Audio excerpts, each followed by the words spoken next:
तो आदाब, नमस्कार, गुड इवनिंग, सत श्री अकाल। एक बार फिर आप तमाम लोगों का स्वागत है क्राइम तक की कहानी के इस एपिसोड में। उम्मीद है पूरी फैमिली अच्छी होगी, अपना और अपनों का ख्याल रख रही होगी। क्राइम रिपोर्टिंग के अपने करियर में हज़ारों बार हज़ारों अलग अलग पुलिस स्टेशन में जाने का मौका मिला। आप में से भी बहुत लोग गए होंगे। लगभग देश का कोई भी स्टेट हो, पुलिस स्टेशन की तस्वीर, वहाँ का माहौल, वहाँ का मंजर, पुलिस वालों के काम करने का तरीका, अपनी शिकायत फरियाद लेकर जाने वाले जो लोग, उनके चेहरे पर वो अफसोस, वो बदहवासियाँ लगभग एक जैसी होती है। आज की जो कहानी है ये 13 दिसंबर 2025 की कहानी है। उस दिन सैटरडे था, शनिवार। आमतौर पर शनिवार को बहुत ज़्यादा भीड़, या ये कहें कि उस तरह के क्राइम नहीं होते। मैंने पहले भी कहा कि सैटरडे संडे को क्रिमिनल भी छुट्टी पर होते हैं, ज़्यादातर फैमिली के साथ अपना वक्त बिताते हैं वो भी, क्योंकि हैं तो इंसान। तो मुंबई के मलाड पुलिस स्टेशन में लगभग वही माहौल था जो डेली हुआ करता है। पर आम दिनों के मुकाबले उस दिन शिकायतकर्ताओं की भीड़ थोड़ी कम थी, फिर भी फरियादी थे। उसी पुलिस स्टेशन में उस वक्त सब इंस्पेक्टर, उस मलाड पुलिस स्टेशन के जो इंचार्ज गणेश अवाद ये बैठे हुए थे। तो गणेश अपने, चूँकि सैटरडे का दिन कोर्ट में भी इतनी कोई हाजिरी पेशी नहीं, थोड़ा सा कूल डे था, अपने कमरे में बैठे हुए। और उनके कमरे के सामने एक खिड़की है। खिड़की से पुलिस स्टेशन के कैंपस, गेट और बाहर की चीज़ें साफ नज़र आती है। तो अपने विंडो ग्लास से देख रहे थे कि पुलिस स्टेशन के अंदर कुछ फरियादी आए हुए। उनमें एक लेडी है, उसके साथ कुछ लोग हैं, साथ में एक और मेल है, उसके साथ भी कुछ लोग हैं। और दोनों थाने के अंदर ही लड़ रहे हैं। पता चला कि दोनों हस्बैंड वाइफ हैं। वाइफ की शिकायत ये थी कि पति परेशान करता है, तंग करता है, डॉरी के लिए मारता पीटता है। तो कंप्लेंट लिखाने आए। अब उन दोनों की चूँकि आदत सी हो चुकी है पुलिस वालों को ऐसी चीज़ें सुनने की थाने में, तो पति पत्नी की आपस में लड़ाई, शोर शराबा, ये सब कानों तक पहुंच रहा है सब इंस्पेक्टर गणेश आफ्ते के। धीरे धीरे वक्त बीता, दोपहर का वक्त था। तभी अचानक सब इंस्पेक्टर गणेश की नज़र विंडो से बाहर की तरफ जाती है। उस थाने के बाहर खुली जगह है और वो देखते हैं कि बाहर में करीब 8 लोग खड़े हुए हैं। उनमें से 3 महिला है और 5 पुरुष। शीशे का गिलास है जहाँ वो बैठे हुए हैं। और अब उन्होंने देखा कि 8 हैं।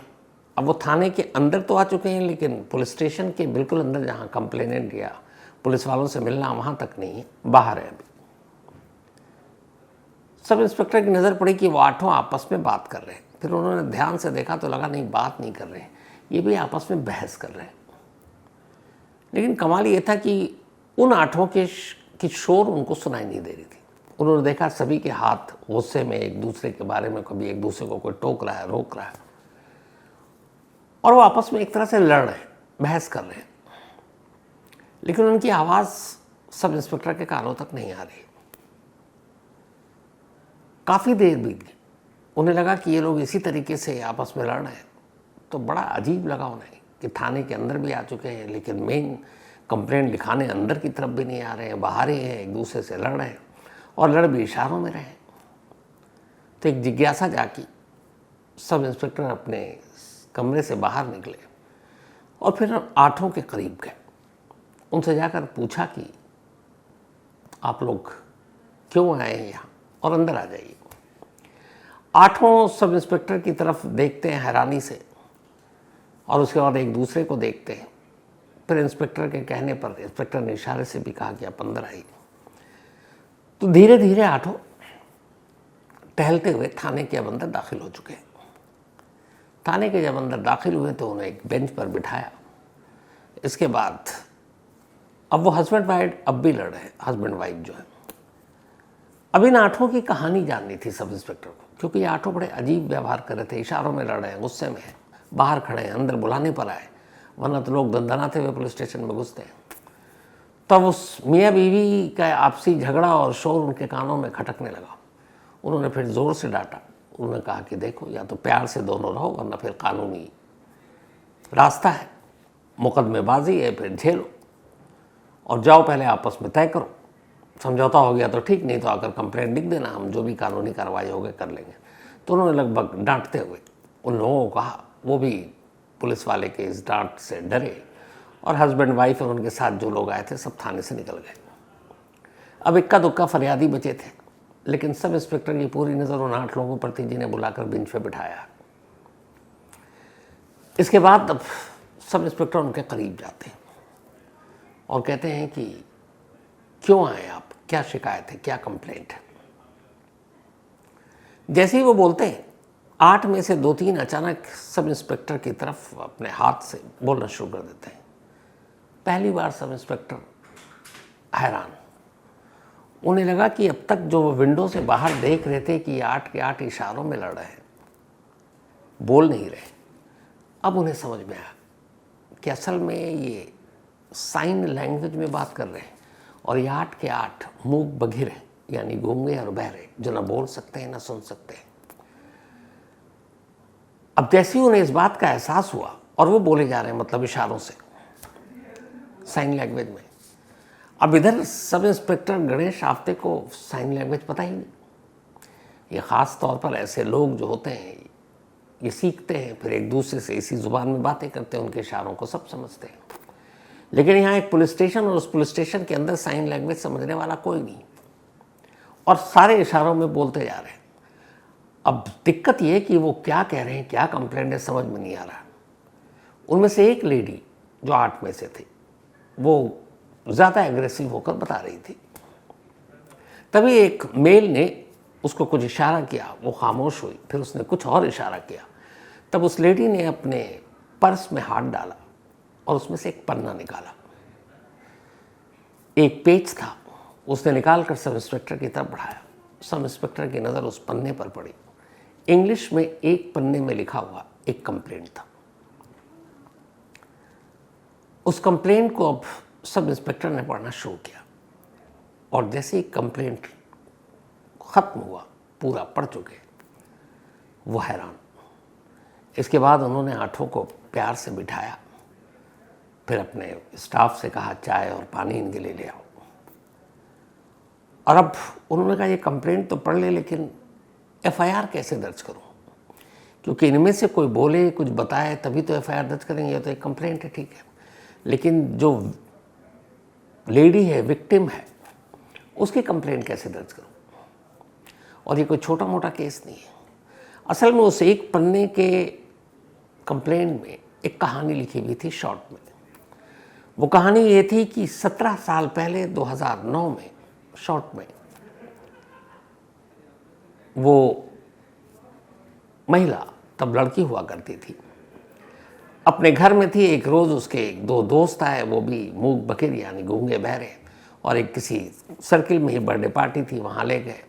लड़की के माँ बाप ने इजाज़त दे दी और कहा शाम से पहले घर आ जाना। वो चली जाती है, बर्थडे पार्टी अटेंड करती है और लौट आती है। इसके नेक्स्ट डे फिर उसका दोस्त एक लड़की के साथ आता है और कहता है कि चलो एक दोस्त से मिलना है।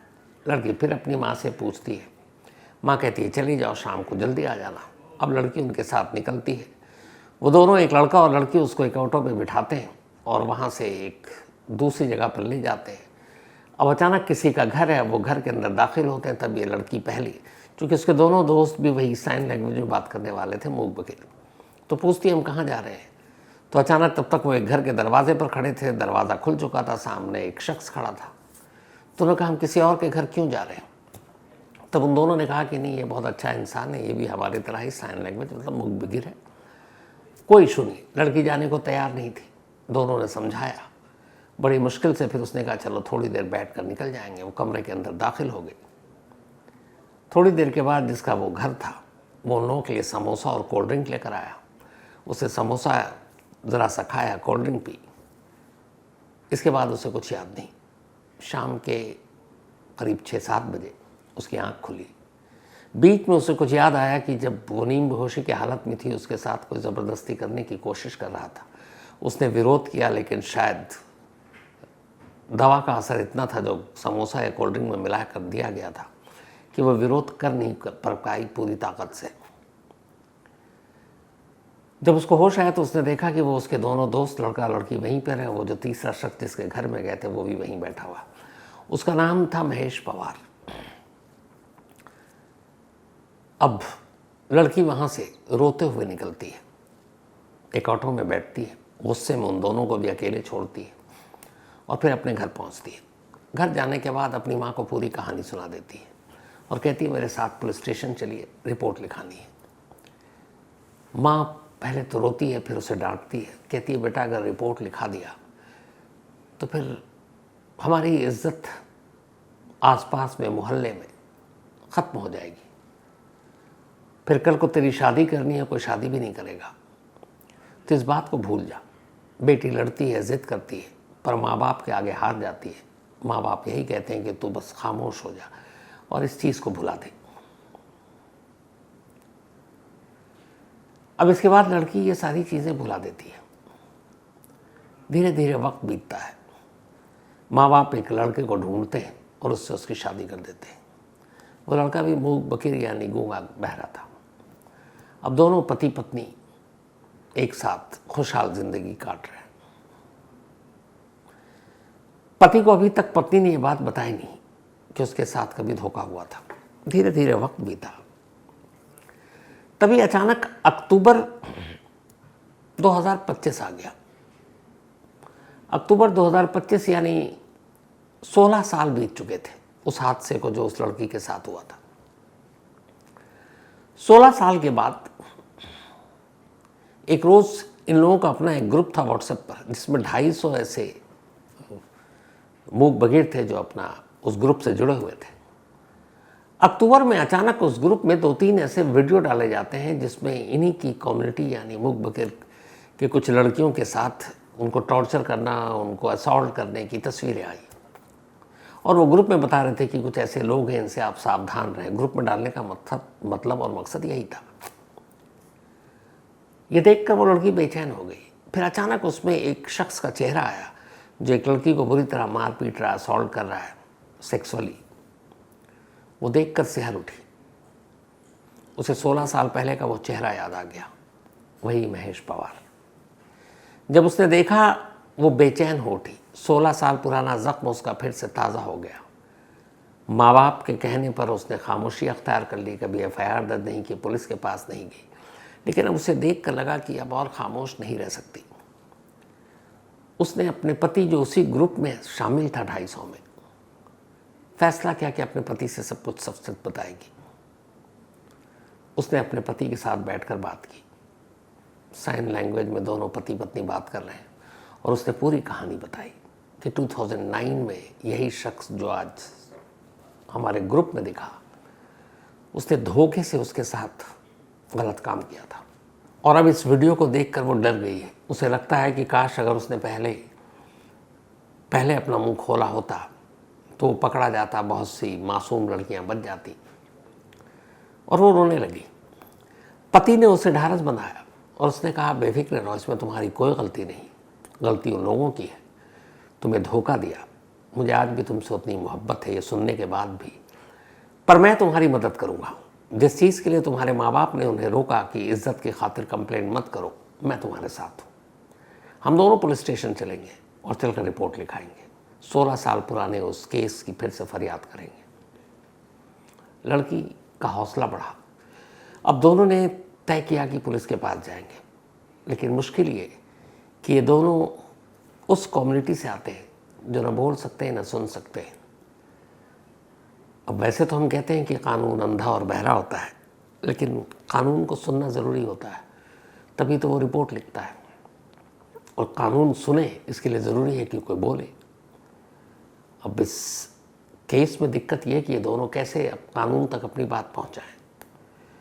फिर उन्होंने तय किया, एक मधु केनी नाम की लेडी 60 ईयर ओल्ड, वह ऐसे लोगों के बीच उनकी बातचीत को दूसरों तक पहुंचाने का एक पुल का काम करती है। साइन लैंग्वेज में महारत है उन्हें और इन्हीं लोगों के बीच वो सोशल वर्क के तौर पर काम करती है। इस कम्युनिटी की सबसे ख़ास चीज़ ये है कि बहुत सारे ऐसे सोशल वर्कर होते हैं या बहुत सारे ऐसे साइन लैंग्वेज के जानकार होते हैं जो इनकी ज़ुबान इशारों में समझ कर आगे बताते हैं, लेकिन ये अपने दिल की बात सिर्फ उन लोगों से करते हैं जिन पर इनको ट्रस्ट हो, कि जो भी ये कह रहे हैं इशारों में, जो इनके जज्बात हैं, भावनाएं हैं, वो हूबहू सामने वाले तक पहुंचाए। तो अगर ट्रस्ट नहीं है तो ये अपने दिल की बात जुबान पर कभी नहीं लाते, चाहे इशारों में ही। लेकिन मधु केनी ने इन लोगों के बीच एक ट्रस्ट अपना बनाया, ऐसा कि लोग खुलकर मधु से तमाम बातें अपने दिल की बता देती। अब ये लड़की और इनका पति और इनके 6 दोस्त, 8 लोगों का ग्रुप, इन्होंने तय किया मधु से कांटेक्ट करते हैं। ये जाकर मधु से मिले, मधु को पूरी कहानी बताई। मधु ने कहा ठीक है, मैं तुम्हारी मदद करूंगी FIR लिखाने में। इसके बाद मधु ने पहले एक पन्ने का एक कंप्लेंट लिखा। वही कंप्लेंट लेकर 13 दिसंबर 2025 को ये 8 लोग थाने में पहुंचे थे, जहां सब इंस्पेक्टर गणेश अवाते मौजूद थे। अब इस कंप्लेंट को पढ़ने के बाद सब इंस्पेक्टर हैरान परेशान कि अब आगे क्या करें, क्योंकि ये साइन लैंग्वेज ये लोग आपस में बात करते हैं और उसे आता नहीं है थाने में, किसी और को नहीं। तब उन्होंने ये बात इशारों में समझाने की कोशिश की। तब उस लड़की के पति ने उनसे कहा कि रुकिए। उसने अपना मोबाइल निकाला, एक वीडियो कॉल लगाया, इशारों में उसने बताया कि मैं आपके किसी से बात करा रहा हूं। जो बोलते हैं वो इंसान की जुबान है, वो मूक बकीर नहीं है। वीडियो पे जैसे ही कॉल मिला, कनेक्ट हुआ, महिला के पति ने सब इंस्पेक्टर के हाथ में वो मोबाइल दे दिया। सामने एक महिला थी, वो महिला कोई और नहीं, यही मधु केनी थी। सब इंस्पेक्टर ने कहा कि ये लोग आए, कंप्लेंट है, पर ये बोल सुन तो पाते नहीं है, मैं FIR कैसे लिखूं। उन्होंने कहा कि आप बेफिक्र रहिए, मैं मुंबई में ही हूँ, मुझे मुश्किल से घंटा भर लगेगा, मैं थाने आ रही हूँ और इनकी FIR लिखाने में आपकी मदद करूँगी। सब इंस्पेक्टर ने कहा चलो कोई तो है। फ़ोन रखा। अब ये बैठे हुए हैं, जाहिर सी बात है साइन लैंग्वेज और इन्हें पता नहीं, वक्त का इंतज़ार कर रहे हैं। आखिर शाम 4 बजे के आसपास मधु थाने में पहुंचती हैं। थाने में पहुंचने के बाद सब इंस्पेक्टर मुझसे पूछता है, फिर कहता है FIR तो लिखना है, लेकिन ये कैसे बोलें। तब इंटरप्रेटर का काम करती है मधु। मधु उस लड़की से पूछती जाती है और साथ में पुलिस वालों को लिखाती जाती है, और ये पूरा प्रोसेस बाकायदा वीडियो में रिकॉर्ड होता रहता है, ताकि कोई गलती ना हो, कल को अदालत में कोई कमज़ोर कड़ी ना निकल आए। अगले 3 घंटे तक वो लड़की अपनी आप बीती सुनाती है, मधु उसको ज़ुबान देती है, पुलिस वाले कलम, और इस तरीके से एक FIR तैयार होती है। 3 घंटे FIR लिखने के बाद अब पुलिस अपनी तफ्तीश शुरू करती है। इन 8 के 8 लोगों को भरोसा देते हैं सब इंस्पेक्टर, कुछ भी हो जाए हम आपको इंसाफ दिलाएंगे। फिर वो इस कंप्लेंट में ये भी कहते हैं कि उसके जैसी और भी बहुत सारी लड़कियां हैं जो शर्म और इज्जत के मारे खामोश, और महेश पवार ने ऐसे बहुत सारी लड़कियों को ब्लैकमेल किया, उनका शोषण किया, और तस्वीरें वीडियो बनाकर जब वो बेहोशी के आलम में होती हैं उन्हें नशीली दवा देकर ब्लैकमेल करता कि अगर तुमने ज़ुबान खोली तो ग्रुप में ये तस्वीरें डाल देंगे। अब पुलिस की टीम लगी। 16 साल पुराने उस महेश पवार को ढूंढने में पता चला कि जब पहली बार जिस घर में वो गई थी, जहां बेहोश किया गया था, वो 2012 के बाद से बंद है। महेश पवार कभी आया नहीं। अब नया ठिकाना कहाँ है मालूम नहीं। एक मोबाइल नंबर मिला तो पता चला वो बंद है। फिर भी पुलिस लगी रही, कोशिश करती रही। जो मोबाइल नंबर मिला था वो विरार के इलाके का था। अब पुलिस को ये था कि शायद कभी ऑन हो तो पता चले। पुलिस इंतज़ार करती रही और एक दिन अचानक मोबाइल ऑन हुआ। जैसे ही मोबाइल ऑन हुआ, एग्जैक्ट उस टावर और लोकेशन का पता चला। पुलिस विरार के एक सोसाइटी में पहुंचती है। रात का वक्त, सोसाइटी के लोगों से पूछा गया, पता चला कि हाँ जो हुलिया है वो महेश पवार का ही है। फिर देर रात पुलिस की एक टीम दरवाज़ा खटखटाती है। दरवाज़ा एक बच्चा खोलता है। पुलिस पूछती है कि क्या तुम्हारे पापा हैं? वो कहता है। पुलिस अब अंदर दाखिल होती है। सामने महेश पवार, उसकी बीवी और एक बुज़ुर्ग औरत। वो बुज़ुर्ग औरत महेश पवार की माँ थी। अब पुलिस सीधे महेश पवार को एक पेपर पकड़ाती है जो अरेस्ट वारंट था, और उससे कहती है थाने चलो। लेकिन फिर से पुलिस हैरान। जिस महेश पवार से पुलिस बात कर रही थी वो भी गूंगा और बहरा था, उन्हीं की बिरादरी का। अब पुलिस के सामने दिक्कत क्या करे, उसने उसकी वाइफ से बात करने की कोशिश की, पता चला महेश पवार की वाइफ भी मूक बधिर है, यानी ना बोल सकती है ना सुन सकती, दोनों वही थे। तब पुलिस ने माँ से बात की, माँ की ज़ुबान थी, पुलिस ने माँ को समझाया कि वो यहाँ क्यों आई है। माँ ने बेटे को बताया। तब तक बेटा जो है अपने लैंग्वेज में विरोध कर रहा था, लेकिन जब पुलिस ने उस माँ को कहानी सुनाई, माँ ने बेटे को, तब वो ठंडा पड़ गया। इसके बाद पुलिस उसे लेकर थाने गई। थाने जाने के बाद उससे पूछताछ हुई, फिर वो सारे घर, वो सबूत, सारी चीज़ें धीरे धीरे कर इकट्ठा की गई। और इस वक्त महेश पवार जुडिशियल कस्टडी में है। पुलिस ऐसी और लड़कियों के बारे में पता करने की कोशिश कर रही है जो महेश पवार का शिकार बनी। एक लड़की आई भी सामने, लेकिन वो भी इज्जत के डर से कहानी तो सुनाई, लेकिन रिपोर्ट लिखाने से पीछे हट गई। पर पुलिस की कोशिश है कि ऐसी और भी लड़कियां जो महेश पवार जैसे लोगों के जुल्म का शिकार हुई, बदनामी और शर्म के मारे खामोश हैं, वो आगे आएँ ताकि महेश पवार के ख़िलाफ़ एक ठोस मुकदमा तैयार हो सके। तो अगर आपकी किसी जान पहचान मुंबई में कोई ऐसा आपको कभी सुनने को मिला तो ज़रूर आप लोग कांटेक्ट कीजिएगा। किसी ने पूछा सब इंस्पेक्टर एसआई गणेश अफ्ते से इस केस के बारे में। उन्होंने कहा ये उनकी ज़िंदगी का पहला ऐसा अजीब केस था जिसमें 8 लोगों को एक साथ बहस और लड़ते तो देखा, लेकिन कोई बोल नहीं रहा था।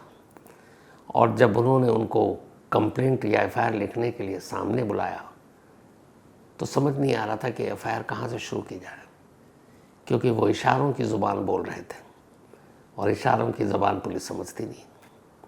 लेकिन आखिरकार तमाम लोगों की कोशिश के बाद 17 साल बाद ही सही, 2009 अब चूँकि 26 है, इंसाफ मिला। 13 दिसंबर को ये एफआईआर दर्ज हुई थी और पुलिस ने सिर्फ 4 दिन के अंदर 17 दिसंबर को महेश पवार को गिरफ्तार कर लिया था। तब से वो न्यायिक हिरासत यानी जुडिशियल कस्टडी में। तो ये थी आज की कहानी। इस कहानी पर अपनी राय ज़रूर दीजिएगा। अब आपसे मुलाकात होगी कल रात 9 बजे किसी नई कहानी के साथ। तब तक अपना और अपनों का ख्याल रखिएगा। Thank you very much.